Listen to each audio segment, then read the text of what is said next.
Hello, and welcome to Bonus Features with Alex and Robert. I'm Alex. And I'm Robert? Yeah, I almost got that reversed, yes, but welcome. And that was the new wave post-punk intro version of the song. Honestly, I feel like if you replaced Kermit the Frog with a lot of those bands, like the Smiths and Tears for Fears, I don't know if people would really notice the difference. Yeah. Shout, shout, let it all out, yay! These are the things we could do without, so come on. Yeah, a little bit. And heaven knows I'm miserable now Oh God. in my life, yay! You wanna see the funniest shit ever? Look up a compilation of Morrissey dancing. Oh God, It's amazing. no, he's a wacko for a lot of reasons. That he is. You know, maybe they could get a reunion, but with some noticeable replacements. Oh yeah. Kermit the Frog. Yeah, Kermit the Frog. I think it could work. How about I'm gonna draw Kermit the Frog? Yeah, well, anyway, so that's our tangent of whatever the hell. Now on to sports. Let's start off with Dominic Reyes being robbed. Yeah. Okay. By decision. Just because you win the last two rounds, the you in question being John Jones, doesn't mean you won the fight. Mm-hmm. It was pretty clear Dominic Reyes won the first 3 rounds. And I get that John Jones took him down and outstruck him in the 4th and 5th rounds, but even still, just because you did more doesn't negate the fact that you lost 3 rounds, even if it was just striking. Yeah. You still lost more rounds. Yeah, I heard there was some hubbub about that bout. Is bullshit. Yeah. That's how I'd say. It's highway robbery, and the Hawks are eating it. You know, they were in that, we're almost out of the wild card, but we're still hanging on, and now it's looking, as the season's sort of coming near its end, that they're going to just not make it is what's going to happen. Be like the Cubs last year. But probably a little worse. Mm-hmm. Because so many teams make it in the NHL playoffs comparison to the MLB playoffs. Not only that, it's like it is a dogfight for those last 2 wild card spots. There's a lot of teams competing for it. Right. And it's more like there's a race between 4 teams. Any of them could get the last 2 wild cards. And then the 2 people who are in the wild card currently. And then there's like us. We're just a little too far out of it. Yeah. Neither team in the United Center is doing well. That's true. I've barely watched the Bulls at all. That's okay. Yeah, I've heard they're doing real shit. Yeah, they're not good. They're not doing very good. No. Nope. Aren't sports in Chicago fun right now? Yeah, I mean, we got baseball starting up soonish, sorta. Yeah, it's like still a couple months away. Yeah, but spring. I'm definitely going to be watching playoffs for basketball and hockey and March Madness. Yeah. Yeah, so maybe it'll pick up here in a little Big bit. Ten is insane right now. They're just cannibalizing each other. Mm-hmm. Like, if you go from game to game, it's like, what, Michigan's ranked like 13th in the country? And what? Nope. Now they're unranked. What, Maryland is ranked 7? What the hell is going on? Oh, man. It's wacky. Yeah, it's real wacky. Got anything else to say about sports? Not today. Unless you've got some pressing matters in extreme snorkeling. That's not real. No. I was going to say, I'm like, wait I was a going to minute. say, it's like, well, it's actually a biathlon event where you have to do a kickflip on sand. So it's difficult. So most people, like, it's a race. You got kickflip and then dive for some of those, like, diver penny things, you know? Mm-hmm. The, like, pink and yellow and, like, green things you throw at the bottom. Mm-hmm. I thought you were going to say you have to do a kickflip in a pool. Which would be no. Pretty... See, that's the version called radical extreme impossible. Snorkeling. Yeah. But you start in the sand also. Yes. There's sand next to a pool. It doesn't make sense, but it's just there. Yeah, you know, you just find some sand. It's scenery. Actually, no. You know what they do? They get one of those above ground pools, and you start on the sand, and it's just like impossibly hard. Anyway, all right. I'm down. Sign me up for this sport, I suppose. All right. Yeah. Well, that's coming to you in Rocktober. They invented a new month just because the sport's so extreme. Okay, I understand. Yeah, that's how hardcore it is. Oh, jeez. All right, so I guess that'll do it for sports. Unless you want to talk about that MLB cheating scandal. Oh, man. If I was ever in favor of a team being stripped of their title, it'd be that. That's all I got to say. Damn, is it that bad? I mean, yeah. They knew what pitches were coming. But you still have to hit them. Not if they're. I mean, no, I know. I'm but just like, being a smart ass. If you know it's a fastball, all you got to do is just like go into muscle memory mode and just be like, I just need to swing in the zone. No, I get what you mean. But yeah, it's. I'm just like trying to visualize like this level of a cheating scandal if there ever were such a thing at like MMA. Like there's no way that would work though. Yeah, it would be. I don't know how that would work. Yeah, Ugh. Who knows? Well, I guess that'll do it for sports. All right, so moving on to the news. We start off with the trailer for Fast and the Furious 9, or as they're calling it, F9. Or how it's known colloquially, F9. F9, okay. So this series, obviously the big news, there's a couple things. And I can't believe I have to do this once again, but spoilers, even though it's a trailer. Well, there's the one thing that's not that big of a reveal. It's that John Cena is playing a character who is revealed to be Dom Toretto's long-lost brother, who we've heard absolutely nothing about. And then, of course, at the end, Han is back, for Christ's sakes. He's dead. He got blown up, but he's back.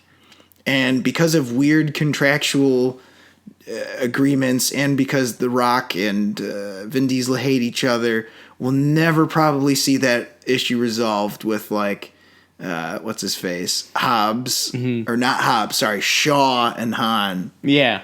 Like, you blew me up, you asshole. Yeah, sorry. Yeah, they're going to retcon that somehow. Yeah, I mean, they just did. They retconned it. Yeah. How many times did we laugh watching this trailer, like, both ironically and unironically? I don't know. I think the prevailing thought was, no, he's dead. Or no, she's dead. You know what's better, though? Okay, in this trailer, there's about 4 or 5 moments, as you pointed out, where someone just gets tackled out of a window. Or over a ledge. Into a cliff. And it's not like the tackler, had no choice and just figured, to hell with it. Like, you're like, where are you going? Yeah, where are you going? What are you doing? Now, I won't lie. I like where your head's at. It looks cool, but right. I'm like, okay, this is pushing the envelope a little bit, this trailer. The whole trailer, isn't it? Yeah, it is. In fact, I would say this trailer might be evidence of jumping the shark. It could be. We're 9 movies in. Remember when 8 came out? I'm like, it can't be good. Mm-hmm. And then it was awesome. But it teetered that fine line perfectly of crazy because it's just fun and crazy, but still taking itself seriously enough. Mm-hmm. This is, as you said, it's pushing it. There's a specific moment in the trailer where I thought, okay, this is just CGI bullshit. Like, this isn't even a good Fast and Furious movie at all. I felt like this looks exactly like every CGI spectacle movie. I don't know. That's, of course, the part where, Dom, there's no bridge. Don't worry about that. Drives the car. What exactly happens? He drives on the remainder of the bridge. He gets like a support cable of the bridge. And he gets it caught on the car and on somehow purpose. That swings them across. I'm like, how do you plan that? Okay. How do you plan the bridge strut to accidentally get caught in the bottom of your fucking... This is my problem. 9 movies in, you're going to start to question these things. And, okay, a perfect example is 7. Crashing a car from one building to the next. I mean, yeah, it's probably impossible, but the movie physics make enough sense. You're like, thing drives into other thing. Mm-hmm. Got it. This is thing drives, but gets caught on thing, then thing swings car across like that. There's too many steps here. Mm-hmm. It's car drives from building to building. I just said it. There's too many steps here. It's a little too convoluted, even for Fast and Furious physics. When you question Fast and Furious physics, that's when you have a problem. You know what this is? This is the naked chicken chalupa.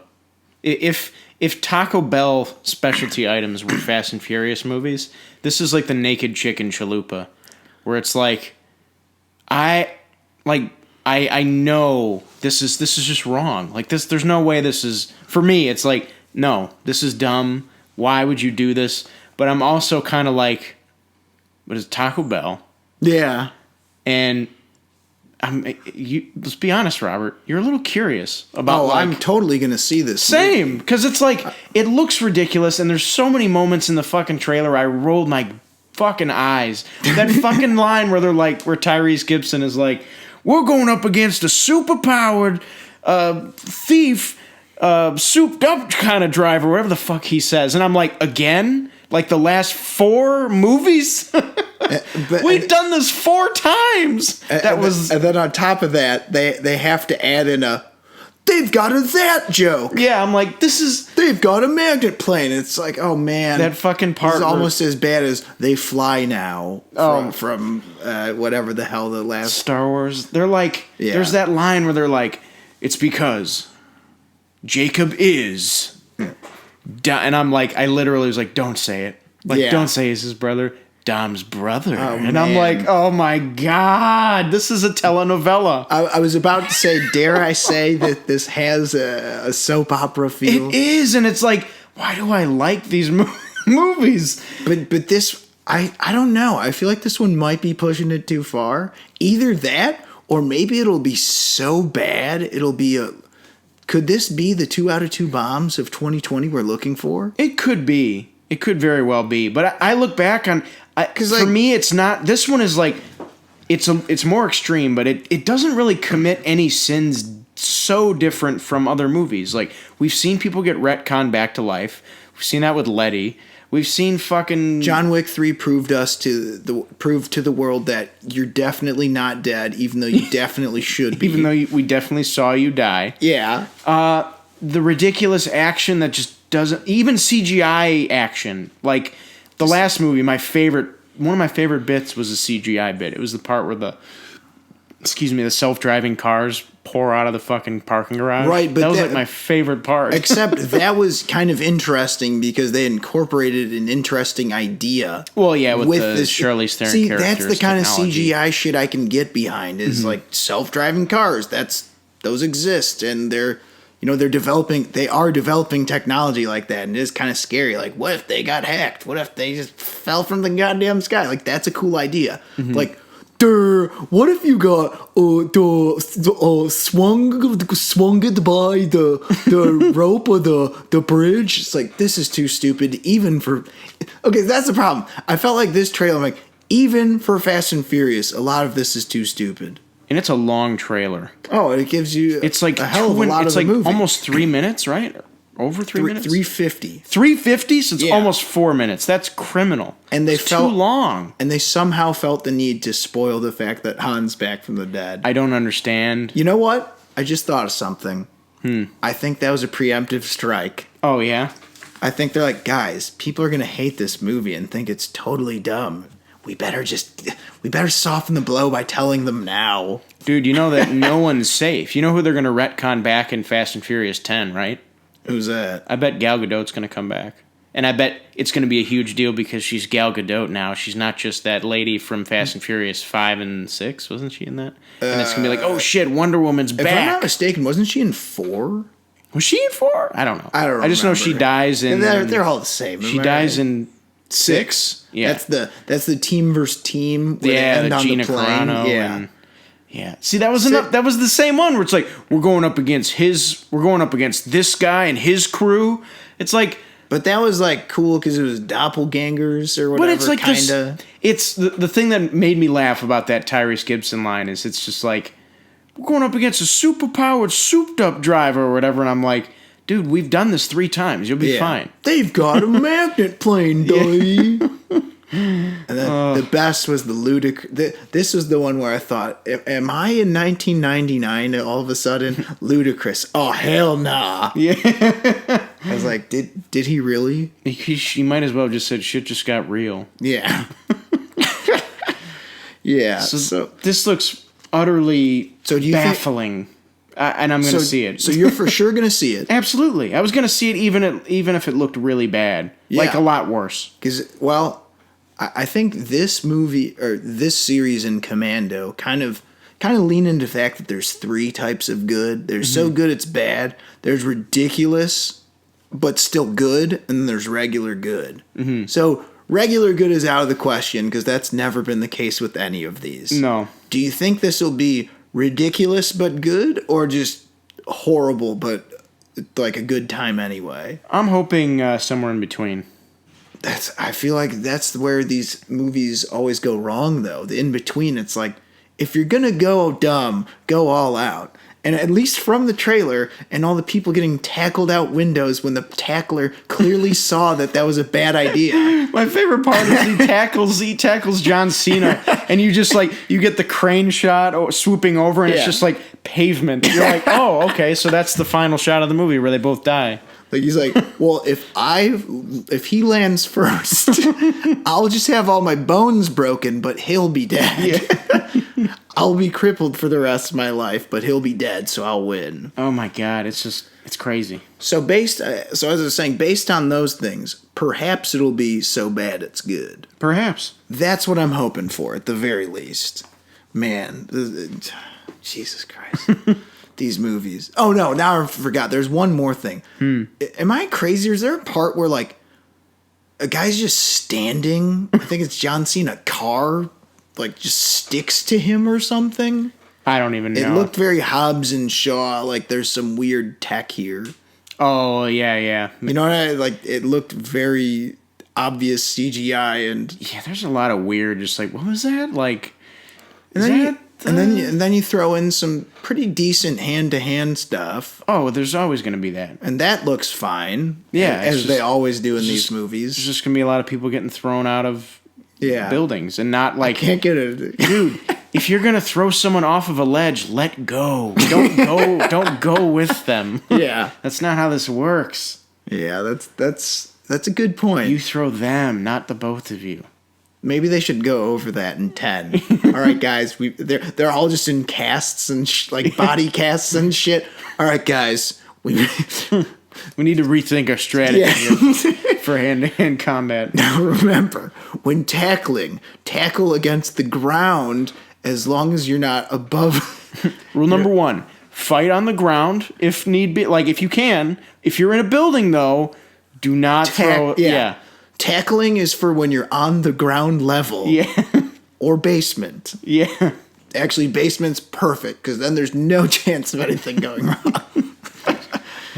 All right, so this movie looks insane, and maybe not the right kind of insane. We'll find out.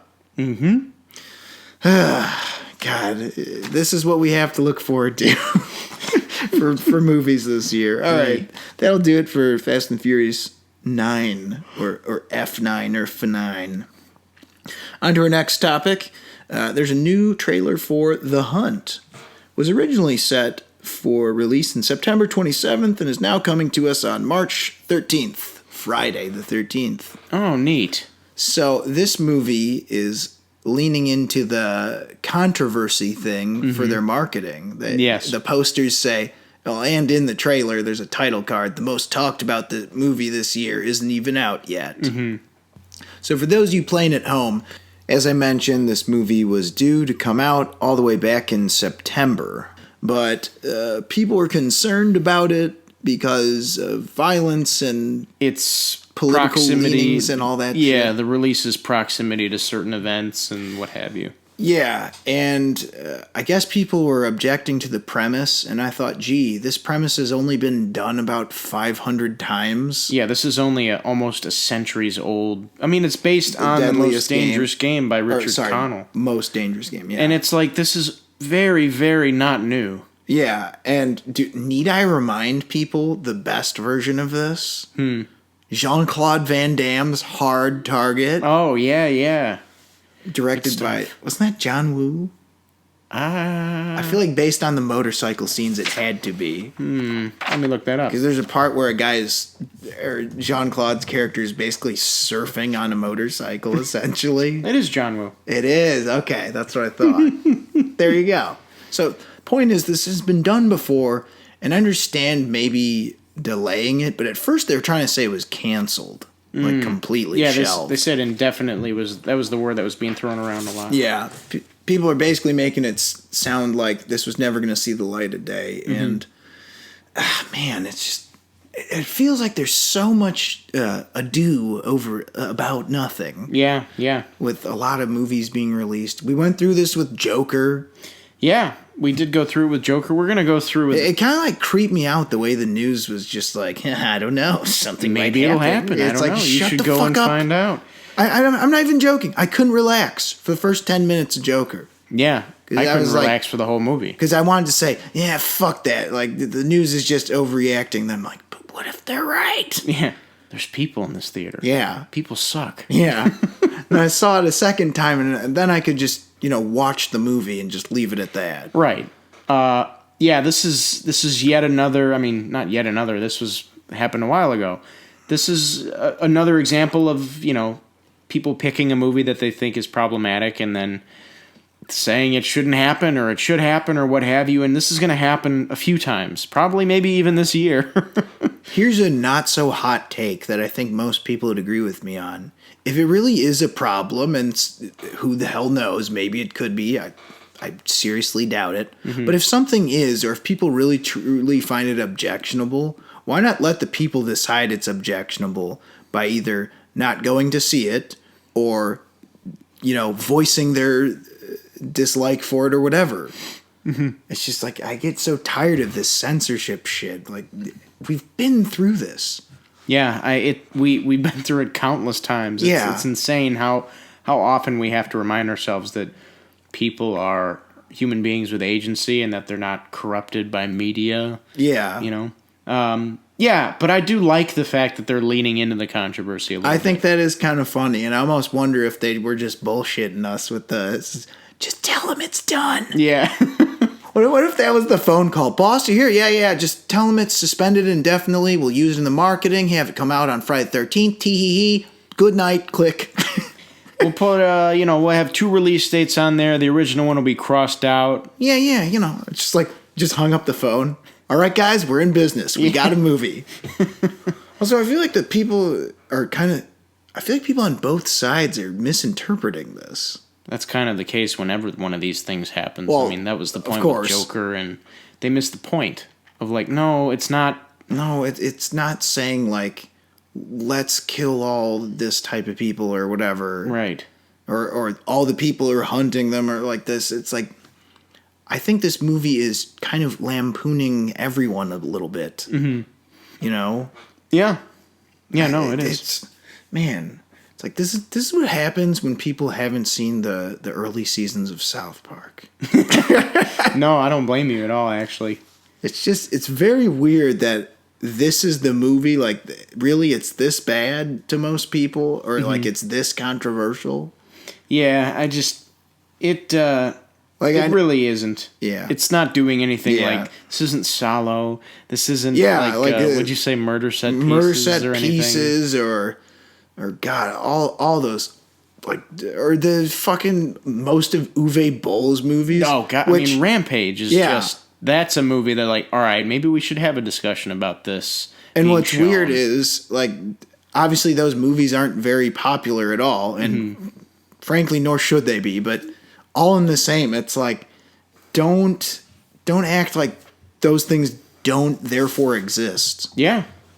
People always say, "Oh, we've never done blank before," and even with things that are just pedestrian, oh, we've never done a movie about samurai. I'm like, what the fuck do you mean? Mm-hmm. Akira Kurosawa, blah blah blah. You just go on and on. We've never done a movie about blank. Mm-hmm. People always do that shit. This isn't new. This is a little crazy. But what did you think of the trailer?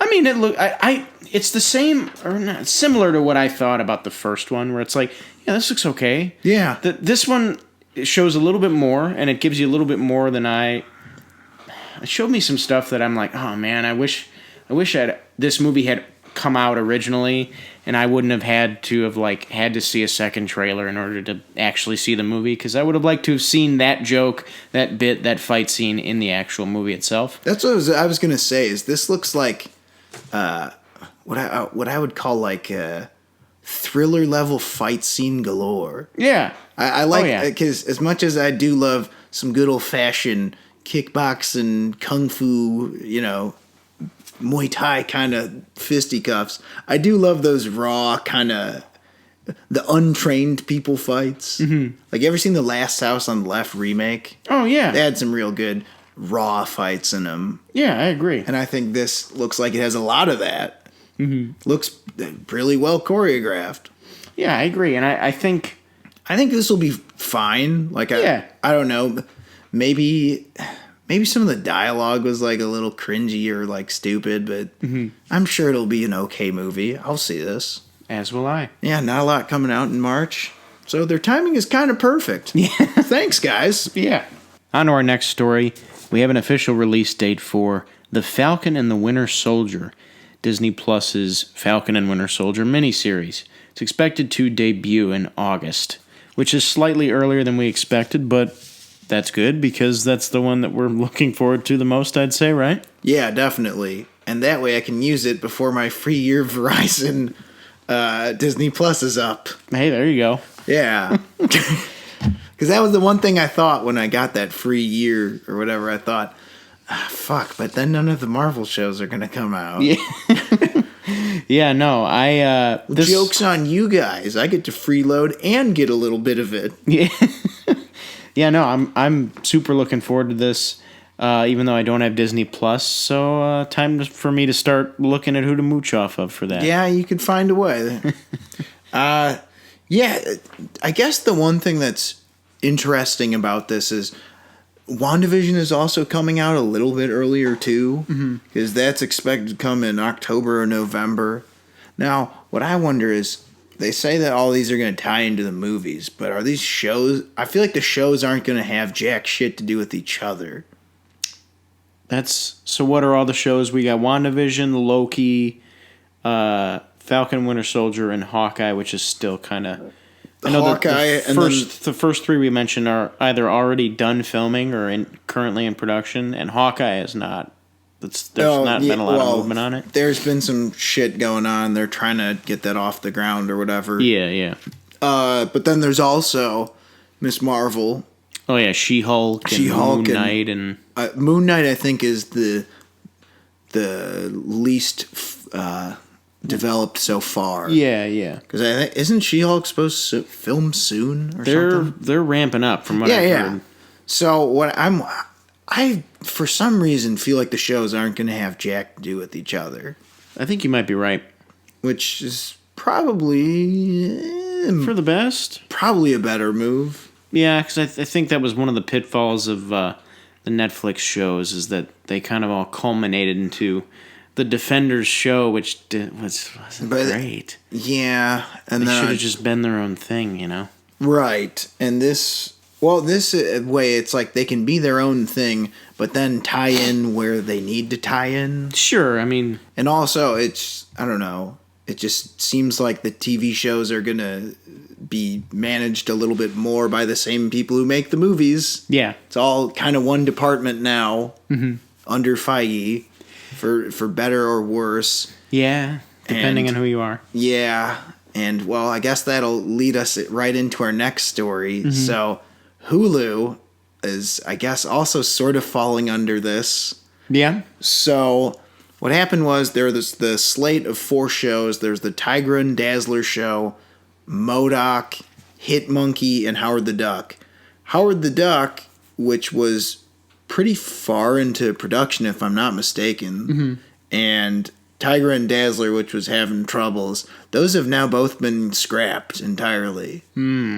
I can't say I'm really surprised with the Tigra and Dazzler show because, one, these characters have a limited history together, if any. Mm-hmm. Two, it sounded terrible. Like, Tiger and Dazzler in L.A. Oh my god, isn't that interesting? L.A.'s so cool. No, it's not. Your downtown sucks. You have the worst fucking sports fans in the world. You have this sprawling county you call a city. No. But that's so interesting that they're being superheroes in L.A., man. I haven't seen a show set there before. Yeah, exactly. No, but it is kind of well, not shocking, but I'm shocked. I thought this was going to be an either all or nothing thing. I thought it was going to be like they're either going to cancel all of them or none of them are going to get canceled. But they're doing the a la carte approach, and they're like, we'll take your MODOK and Hitmonkey, and we don't want the Howard the Duck and Tiger and Dazzler anymore. And I'm like, all right. I mean, it's your app, Disney. I mean, you own, 62.5% of Hulu or whatever the fuck now? Right. So I'm also not surprised because Disney Plus kind of has thrown a wrench in all this, and things I think have happened since we even reported on this story, like all of the Marvel Netflix shows being canceled, right? Didn't that happen since? Well, but that was, what was weird is they tried to act like it was a la carte, and it kind of was. For example, what was it? They still let the last season of Daredevil and Jessica Jones or whatever air, but they tried to play it off like, they're not all canceled, just some of them. And then they said, okay, no, we'll come clean, it's all of them. This kind of seemed like that. Seemed like the Dazzler and Tigra show wasn't going to happen anyway because they fired the entire writing staff. Yeah, it's weird because... And I mean, gee... Chelsea Handler, what a known comic book nerd. Yeah. I mean, I'm being a little unfair. Like, that obviously isn't the only reason you choose a showrunner, but, like Kevin Smith doing Howard the Duck, that kind of makes sense to me. Yeah, and it really is kind of shocking because that pairing, and also, of the four, I would say that character has the biggest following.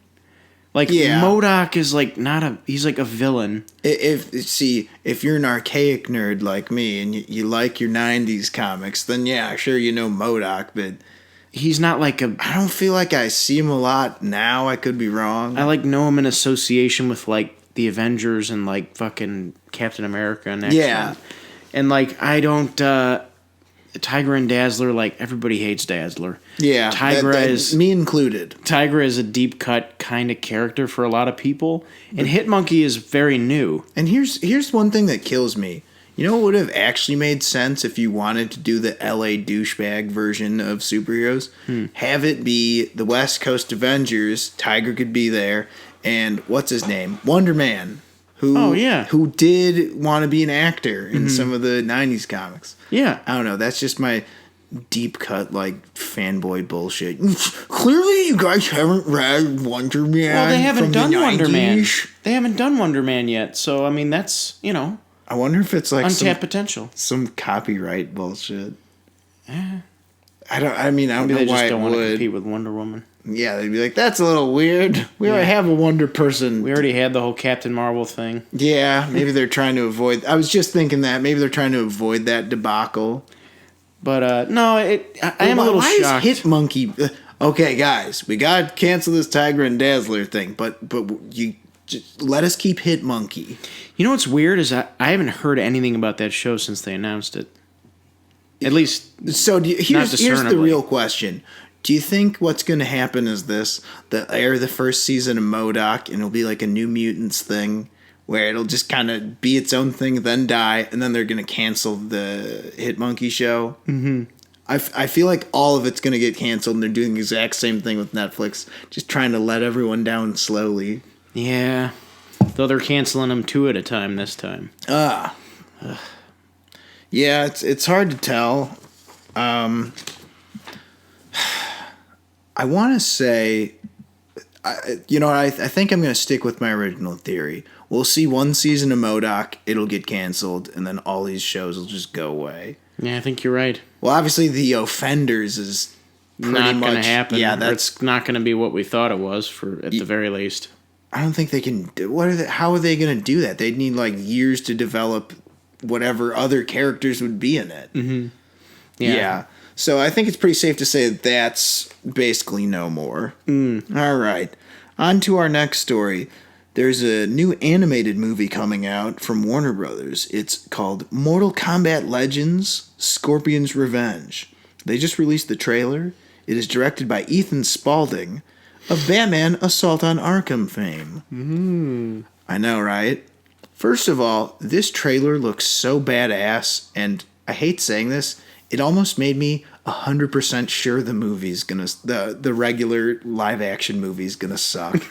You think so? I do. I think so.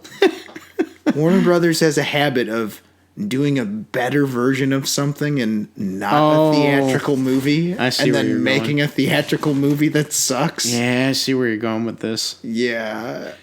I feel like this movie's gonna be real good. Yeah, you know what's weird is that the title is a bit of a misnomer, but I feel like Warner Brothers, deliberately made them put all this bullshit on the end of it just to make sure it differentiated from the eventual Mortal Kombat movie that's probably just going to be called Mortal Kombat. Yeah. Because let's be honest here. This is just Mortal Kombat. It's not Mortal Kombat Legends Scorpion's Revenge. Like, this is just the plot of the first Mortal Kombat game, which I was shocked about. I thought it was going to be a Scorpion origin story when I heard it. I'm like, no, this is just an animated version of the first game. I was just thinking that, like, this is the same as the first game. It's the same as the 95 movie. Yeah. Or 94, whenever the hell it was. Mm-hmm.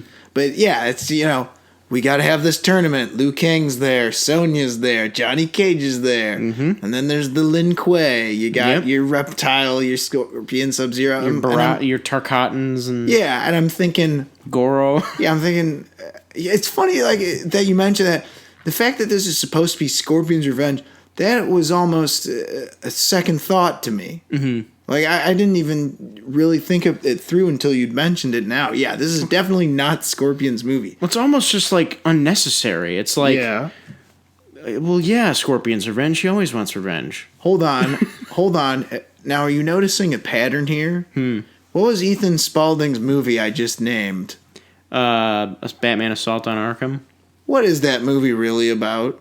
The Suicide Squad? That's right. Well, that's what I was saying, but I'm like, I think I know what you're getting at, is like them making not as good versions. Well, also the pattern that they make better other things than movies sometimes. Like video games, animated movies, TV shows. Also, the cluing in is that, as we reported earlier, Mortal Kombat, the live action movie is coming out in January of next year. Right. Which, whatever. Yeah. We'll see. But this is coming out in April. This looks really good, and also the animation looks a lot smoother. Yeah. Compared to a lot of other things that Warner Brothers, specifically DC, has been releasing recently. Yeah, like Hush was bad for a number of reasons. Mm-hmm. Some of it was definitely the way it was animated. This even looks better animated than like Superman Red Sun. Yeah, I would say, just in terms I would of agree. Character design and color. And, the animation in general. Everything looks real sharp. The color, the animation, the design. Mm-hmm. The voice cast is pretty good. We got Joel McHale as Johnny Cage, which is pretty good casting. No, but like that makes sense because you know how I usually cocky. I hate that there's stars usually with the animation. However, I think when it's like superheroes and stuff, and they're drawn like they're not drawn like Tex Avery looking. You don't need that wacky of a voice. But this has a good mix of this like bigger A-list or relative like well-known stars, but also some pretty good veteran voice actors. There's a lot of veteran voice actors. You got Steve Bloom, you've got Robin Atkin Downs, Kevin Michael Richardson, Gray Griffin, Fred Tatasciore, of course. What's her name? Jennifer McHale or not McHale. Jennifer Carpenter is Sonya. Carpenter, sorry. Yeah, no, there's like a bunch of people in this, and again, McHale. Sorry, I was getting Joe McHale. Yeah, Jay McHale, Jay Carpenter, Jennifer Carpenter. But no, I'm excited for this. It's coming out pretty quick, and it looks really good. Out? April 28th. Why the hell did they say in the trailer? And then April 14th on digital. Oh, so wait, hold on. When is that? April 14th on digital, and then April 28th, 2 weeks later on 4K Ultra HD and Blu-ray. No DVD. I don't know. Whatever. There'll probably be a combo. Probably combo. Oh, they're doing it again though. Yeah, you stupid old piece of shit. Get with the times. Get that digital download. Ah, jeez. Don't be one of those dumbass dingleberry dumb fucks who gets one of them discs. It's like, can you just like stop insulting me and just release them on the same day? Yeah. No, this looks pretty good. I'm surprised at how good this looks, considering how this was just kind of dropped on us. Yeah, out of nowhere. Me too, actually. And it's weird that they're doing it so close to the movie. Yeah, because like I feel like that's a strategy that doesn't always work out. Let's release something close to the movie, and then. But what if people just like that better than your movie you're releasing? Yeah, I don't know. Jesus. Yeah. Well, so that's that. Looks pretty cool. So check out the trailer for Mortal Kombat Legends: Scorpion's Revenge. On to our next story. Disney Plus has said that they have gained 26.5 million subscribers in the first 3 months. To compare some numbers, that's in just 3 months, that's 26.5 million. Where Netflix, which has been around for a while, has 160 million, and Amazon Prime has 100 million. So, I can't say that that's not impressive, because it is. I can't say I'm not surprised. Right. It's kind of a matter of, do you think they'll catch the other two? I think they... I don't know, because I think this bubble is going to grow a little bit more. I think once you see the HBO Max launch, I think the market might be a little diluted. I'm not an expert, but there's some things coming to fruition on HBO Max that I think are of note. The Friends reunion, namely. Now, neither of us are really into Friends, but a lot of fucking people are, and I think that is. I mean. This is a whole other story, but the bidding for the syndication rights of Friends on streaming services has been a huge fucking debacle in the past couple of years. Yeah. For HBO Max to get that, and for them to have the rights to the reunion special, I think you're going to see a lot of fucking people try and get that. And I think it'll probably affect, not really a whole lot, the numbers, but it's just going to feed into more what we were talking about with there being too many streaming services. I think that's a good point you make about HBO. It's kind of a matter of if people... Okay, let's put it this way. Let's say people are not going to do this bullshit where they have 7. Mm-hmm. They're just like, fuck it, I'm only going to have 3. Everyone's going to have Netflix. Oh, of course. The numbers kind of support that. Mm-hmm. So what are the other 2 going to be? Probably either Amazon Prime, Hulu, or Disney Plus, right? Yeah, I think, but HBO is...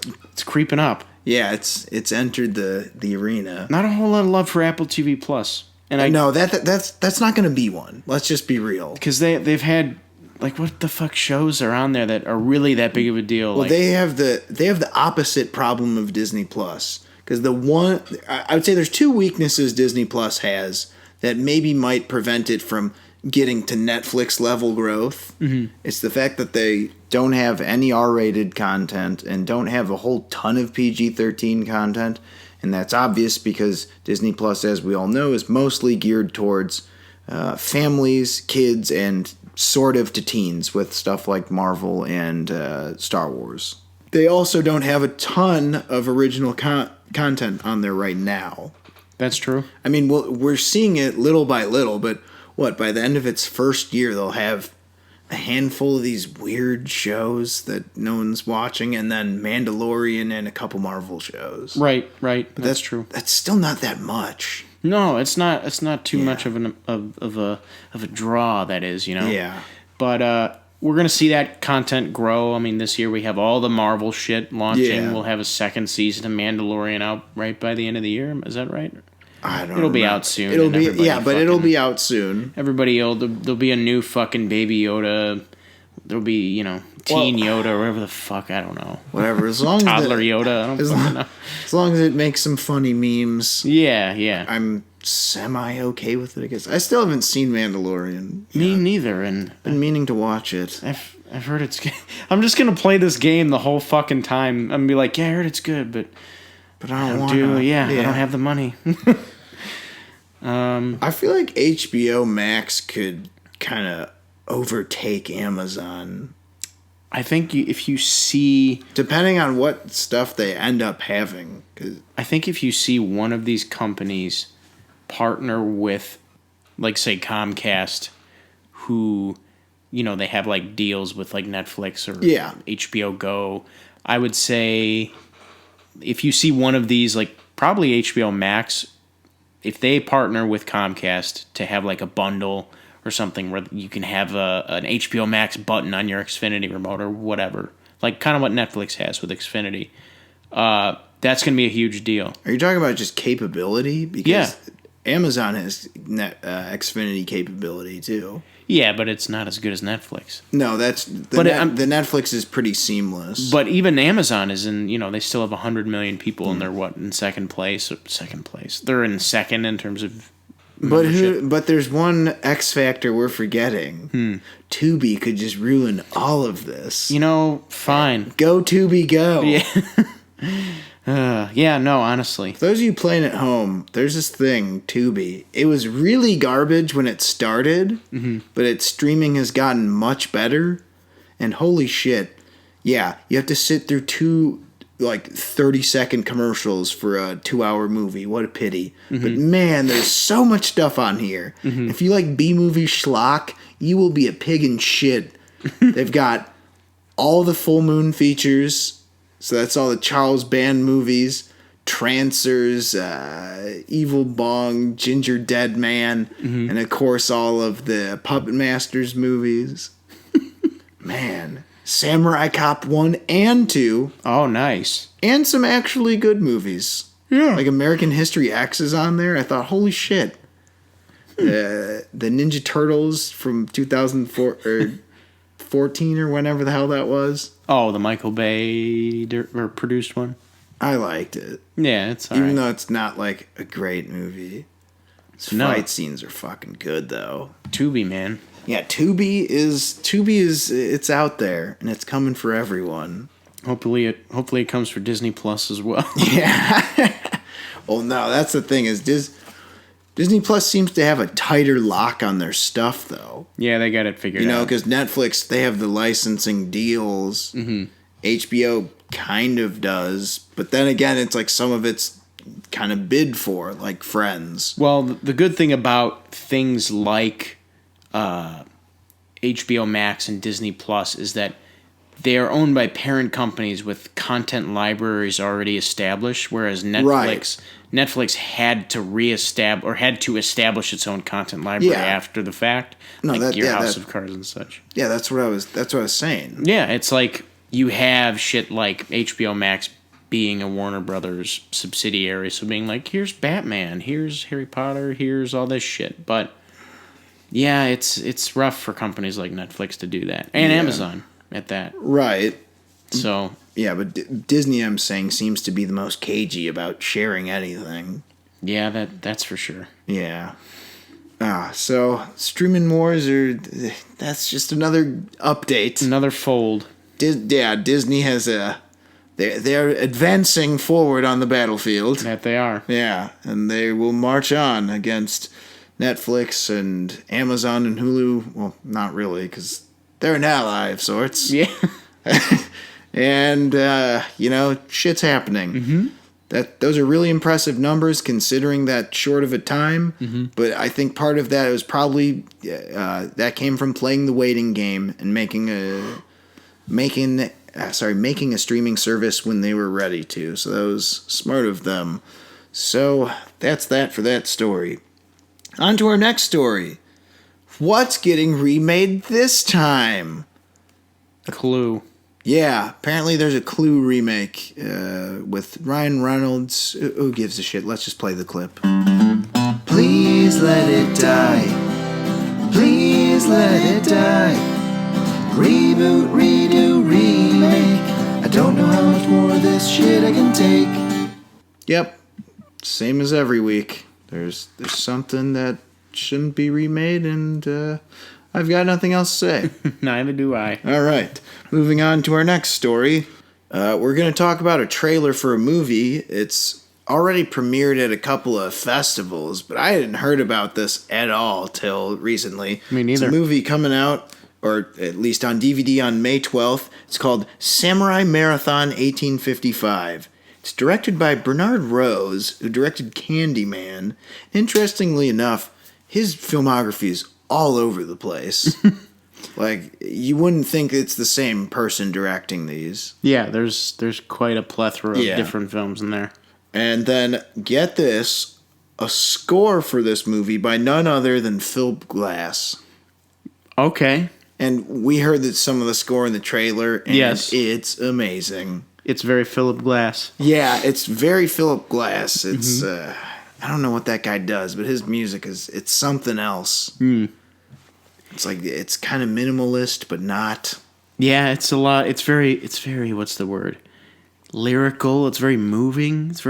It just moves. It feels always in motion. Yeah, I would say that's the best way to describe it. It always feels like it's moving. Mm-hmm. But so this movie is apparently based on a real event. So it's the Anaka clan, I believe is what they're called. Yeah. Okay. So there's this real thing where the samurai would compete in a 36-mile race, to prove that they're not lazy or whatever, because the shogunate were worried about them getting too soft in their time of peace or whatever. So this is basically a samurai movie where a bunch of dudes have to compete in a race, and of course there's shenanigans along the way. Right. So there's the shogun dude is like at his house, and then the bad guys show up, and they've got guns because it's 1855, and Japan had started trading with the outside world by that time, after being closed off for a number of years. But then he says, "My guys are coming back any minute now."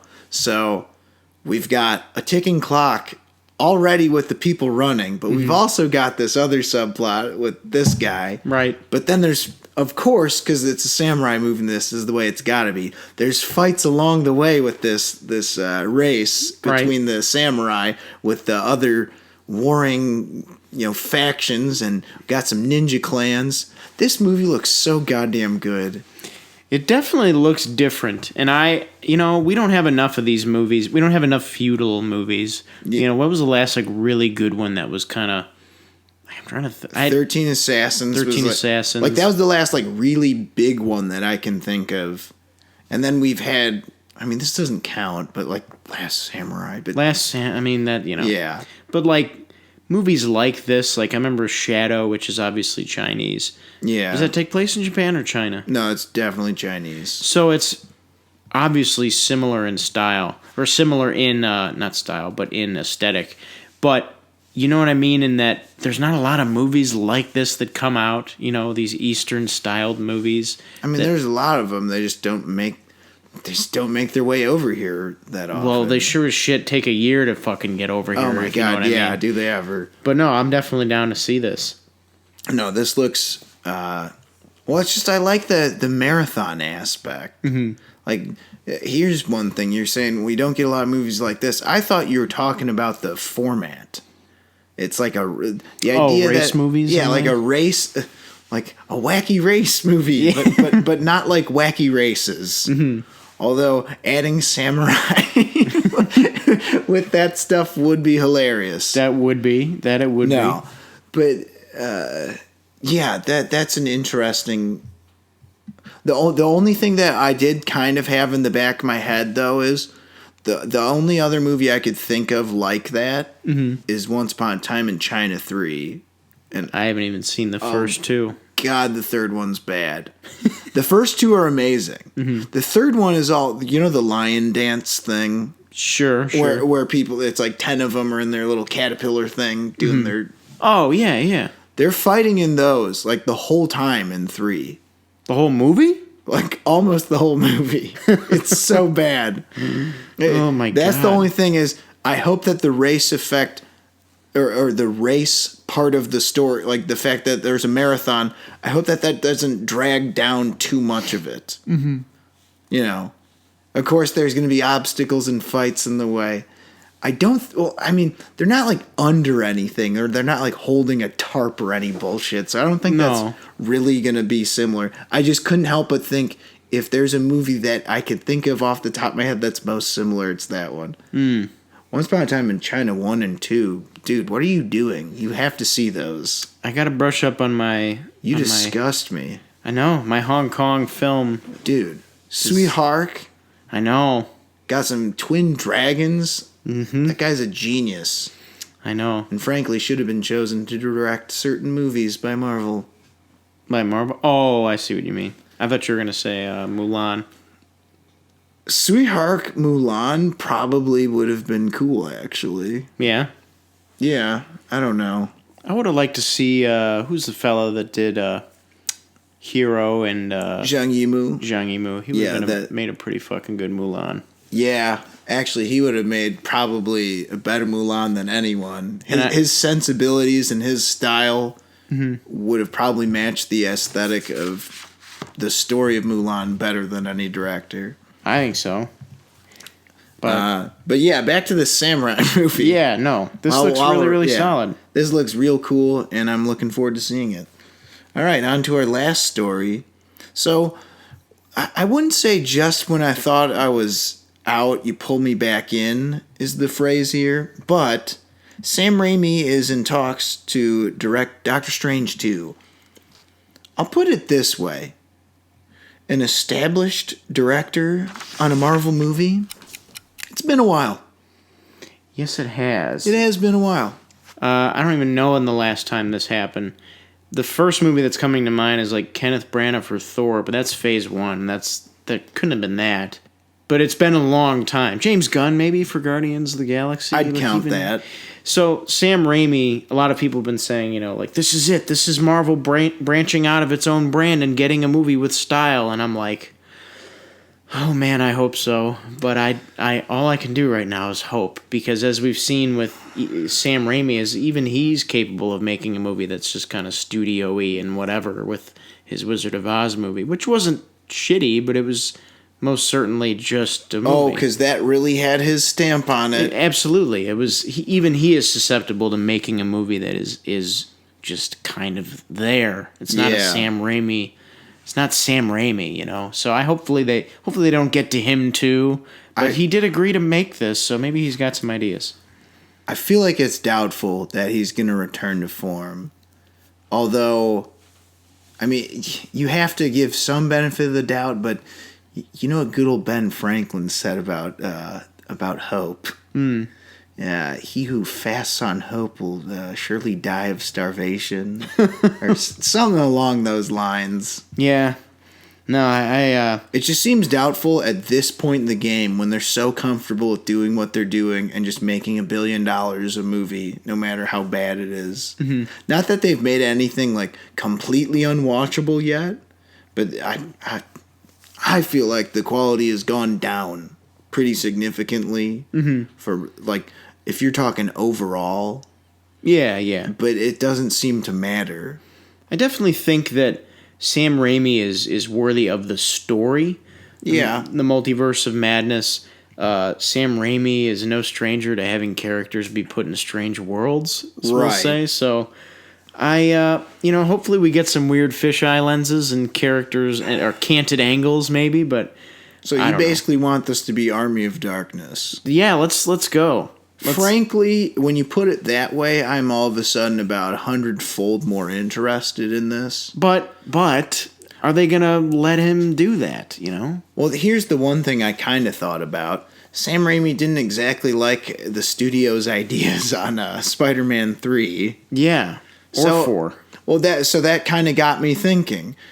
Do you think that if he's back, does that mean that he's back only because there was some sort of agreement that he would have greater creative control? I want to say he probably wouldn't have taken it otherwise, but then this Wizard of Oz thing makes me think otherwise. I think it could be either or. Like maybe he's come back with a vengeance and is like, all right, if I'm doing this my way. Or my way or the highways, Limp Bizkit would say, brah. Exactly. Or the inverse of that is he's just come back and has kind of rolled over like, fuck it, I'll make your movie. you know? So I don't know. It's hard to say. Yeah. I mean, we'll wait for a trailer. I think the trailer will be pretty indicative of what we're getting. Yeah, I mean, because like, I feel like that's always the case with all these damn movies nowadays. You say, I'm not going to see this, I'm not going to see that. And sometimes, like a complete dickhead, you say, I'm not going to see that, and then you see it anyway, like Sonic. Yeah. Short review time. It was okay. Yeah, it was all right. Yeah. I shit on a big game. Am I eating crow? Little baby crow. Yeah. Little baby crow. You're eating the crow's eggs. Yeah, I'm eating some crow's eggs over toast. Yeah, it's like it's a little gross, but you know, it's not like eating the crow. No, it's just the kids. It's for the kids. For the kids. Yeah, so that's at least in talks. We'll see if maybe he'll drop out. Yeah, tell me if you've heard this one. Well-known director drops out of Marvel project due to creative differences. Yeah, creative differences. We'll find out. Maybe the people will just keep dropping out. What if it's like we're at like phase 16 and it's like 100 years in the future, they're still trying to develop Doctor Strange, multiverse madness. It's like, well, all the original executives are dead, and they have been for about 300 years. And it's like that far in the future, we're still trying to do it. Oh my god! Yeah, that would people keep dropping out. Oh boy! All right, so yeah. Anyway, it's just going off the rails with these weird ideas. That's all right.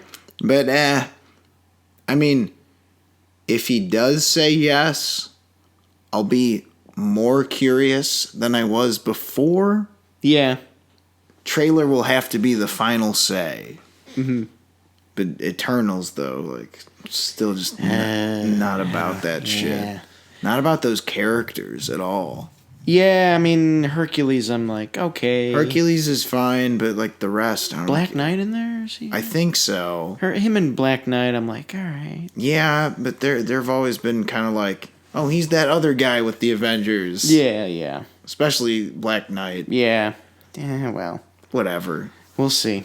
So, yes, we'll have to, as we always say, wait and see. Indeed we will. So that'll do it for that story. And that'll do it for the news. And now we're going to move on to album recommendations, which we forgot to do last episode, I think. Oh, yeah, that's right. Yeah, we did. I'm going to start off with, we'll do one new and one old. For the new album, or newer album, I'm going to do Billy Strings and his album Home. It's a great mix of bluegrass and newgrass, because for those of you playing at home and for you as well, there's kind of that ongoing debate that's really been going on since the 70s about, the more proggy kind of progressive bluegrass, similar to progressive rock versus traditional. And Billy Strings is kind of good at both. Oh, so best of both worlds, if you will. Yes, I would say so. Okay. And he avoids the third option of bluegrass, which is the shitty Nashville-sounding bluegrass.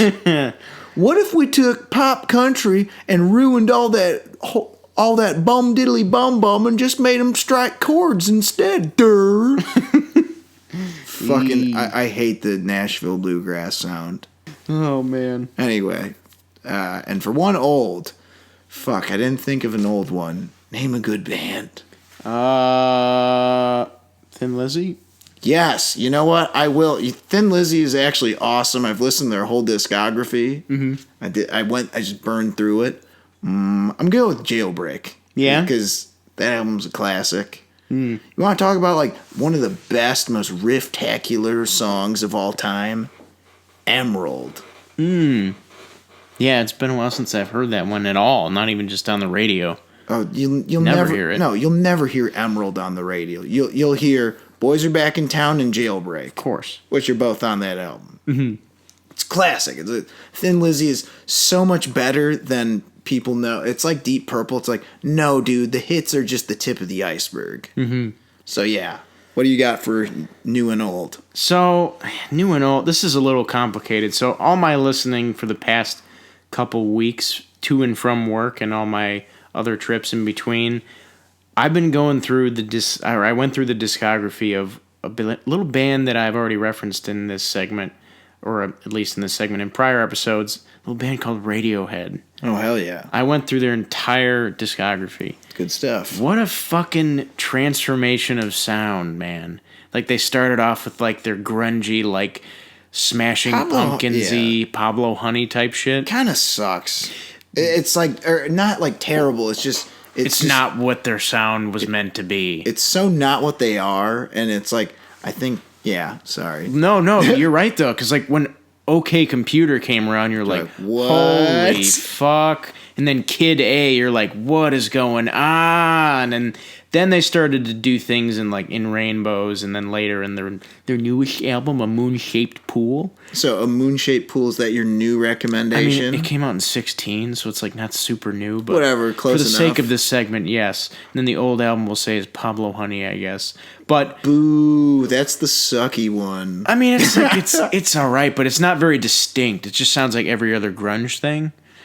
And I had that one for a while because I have their first 5 or 6 albums, or like I have Up to In Rainbows. Pablo Honey is I ended up getting rid of the copy, but I only have 4 or 5 songs from it.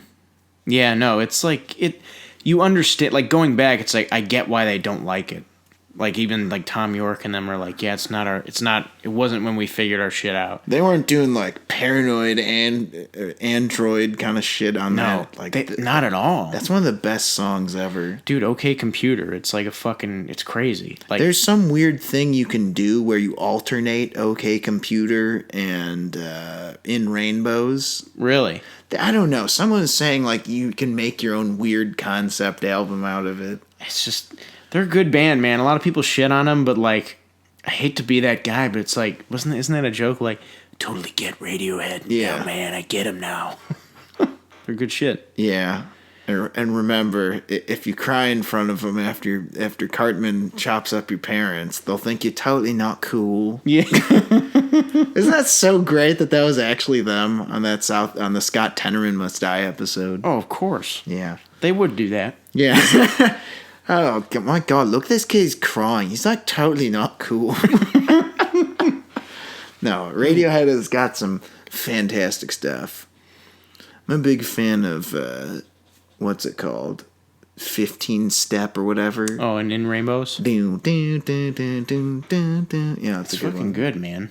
That's probably their best album. Yeah. I'd say In Rainbows? It's either that or like either for me, Kid A or OK Computer. I'd have to look at the songs, but which one? Hold up, I got my iTunes open right here. Actually, though this most recent album, A Moon-Shaped Pool, was also pretty fucking good. Moon-Shaped Pool, eh? Yeah, man, they had one of their best singles I've heard in a long time. Like, oh, dude, OK Computer is definitely the best. I'm a big Kid A fan. Subterranean Homesick Alien. Oh, that's a fucking great song. No Surprises. Karma Police. Yeah, OK Computer is definitely their best. It's pretty goddamn good. Though although I think my favorite song, or at least one of them, is on Amnesiac, actually. Which one? Knives Out. Oh, yeah. That's a classic. Yeah, they've got there's like at least one song from every album for me that I'm like, damn, that was... According to the iTunes count, that's the one I've listened to the most. Knives Out. Nice. I have on about 900 playlists. That's probably why. They're fucking, they're good, man. They know what's up. His name is a goddamn genius, Johnny Greenwood. He really is. His guitar playing is. Well, I think Paranoid Android really nails that point home. It's like that song runs the gamut of styles, like. Mm-hmm. Weird acoustic song, like kind of it's like hard to define acoustic parts, and then like borderline metal. They're like the king of like, that's a fuck, like you listen to their song, you're like, I don't know how I feel about this, and then like 3 days later you're like, I like that song. You're like, what the fuck? Well, I would say I came around on Hail to the Thief and Amnesiac. I didn't love those 2 albums the first time around. I don't think they love Hail to the Thief that much either. Yeah. I think they said it was too angry. Which I get. No, but when I heard, what's it called? OK Computer, I loved the first time I heard it. That was like the equivalent of like Bob Dylan plugging his whatever into the box, but for good. People are like, oh, you sound better now. Yeah, exactly. This is what you're supposed to sound like. Right. But no, Radiohead. Thin Lizzy actually, like, have you heard their first 2 or 3 albums? What is it, mostly acoustic stuff? Not exactly, but it's like a lot softer, and it's definitely, it took them a long time to really develop their style. Really? Well, because they had a bunch of these semi not legit albums at first. There were like 3 or 4 of them were. It was like before they were signed or something? Like either that or I can't remember exactly, but they weren't signed to like a big label or anything. And then they had like legitimate albums. I can't remember what it was, 74 or so, but they have a bunch in the earlier 70s, and it's weird. It's like almost not them. Yeah. No, I get it. Like it definitely, I'd say it was like the 3rd or 4th album is where I'd say it actually counted as Thin Lizzy. Hold on, let me check that out. Yeah, no, I it's a band, like they're a band that I also got to blow through discography like you did. Yeah, it was, well, yeah, okay, see, it was Thin Lizzy in 71, and there's some weird thing about its release. Was it a self-titled album? Yeah, Thin Lizzy, Shades of the Blue Orphanage, Vagabonds of the Western World. I think it was either Nightlife or Fighting. Like by their 5th album, Fighting, they'd clearly established their sound. But I mean, it took them a while to develop it. Radiohead, it was more like they just made the switch in one album. Well, like they had like The Bends, which was like better than Pablo Honey, but then it was like OK Computer. Well, OK Computer was right, I forgot about The Bends. Bends is pretty good. My Iron Lung. That's a classic guitar riff. Well, like there's that, and then like even OK Computer is like the switch from like OK Computer to Kid A is even pretty goddamn, like you're like, holy shit, this is like, you listen to the song Idiotech. Like, man. Oh my god, what is this? It's so fucking good, but that's what you call a little bit of that IDM. A little bit intelligent dance music. Tom York and his IDM. Yeah. Oh, man. Sometimes it works, and then sometimes it's fitter, happier. Yeah. I hate shit like that. The one thing I've always hated about, and this is with a lot of my favorite bands, like Tool does this all the time. Like, there's that one track that's just a bunch of bullshit. What's that one where it's... What's the one you were talking about? Do you have room in your heart? Yeah, like on the Bella Fleck album. Even Bella Fleck does it. Yeah. I forgot. It's the Bluegrass Sessions album or whatever the hell it's called. I can't remember. He's done so many of those that probably have a similar title. But whichever the one is that I have, it's got like... I don't know. There's a bunch of good songs on it, but there's this part where it's just like, that's what he says. Mm-hmm. It's so weird. Everybody's got to have their number 9. Yeah, exactly. Number 9. Or it's like on, God damn it, Strange Days. Yeah. It's like, what's his face? Jim Morrison just shouting shit and like storm sounds in the background. I had that on it. Like, that's one, like, when you play it in like a party or something, you're like, oh fuck, you're like, skip this one. Skip track. Yeah. And let's go to the next one. Then the completionist demands that you play it. Yeah. Nah. Like, there's just 10 seconds left. Just gotta get through these 10 seconds. Yeah. They're always short. They're like 40 seconds long. You're like, just gotta get power through the 40 seconds. It's always a little too long. Unless it's that weird one on Tool where I listen to it in headphones and it actually is kind of cool. Mm-hmm. It's like, it's like an electric sound, but they pan it so it goes left and right. So it's really trippy when you're listening to it through headphones. They pull a little Simon and Garfunkel type shit. Remember when Simon Garfunkel did that on a bunch of their tracks for fucking The Graduate? And I think it was Bridge Over Troubled Water. They did all that weird panning shit. No, but I mean, like, this just sounds like a volt is going through, or like gives you that like impression, like. Which album is it on for Tool? Hold up. I think it is on. Because they've got a bunch of shit like that. I think it's on Enema. Oh, okay.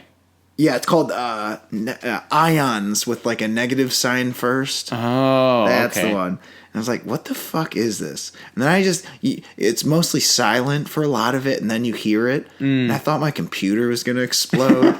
And I went on YouTube, and sure enough, in the comment section, people said the exact same thing. Is this the Brown Note? Yeah.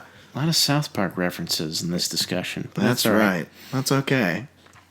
All right, so I guess that'll do it for our album reviews, and that'll do it for the episode. Thank you for listening to Bonus Features with Alex and Robert. I'm Alex. And I'm Robert. And this time I remembered which one of those two I am. Yeah. So if you liked what you heard, make sure to like, subscribe, and comment and all that stuff. If there's a bell, make sure you hit it if it's there. Yes, I've heard about this bell because, algorithms and shit. So anyway, to keep up to date with all our latest videos, you can find us on all our various social media, in which you can do all the liking and commenting and subscribing and such. So find us on Apple Podcasts, Facebook, YouTube, Shout Engine, Spotify, and of course, Twitter at Bonus Features AR. But the rest of those, you can find us by simply typing Bonus Features with Alex and Robert. So that'll do it for this episode. See you guys next time.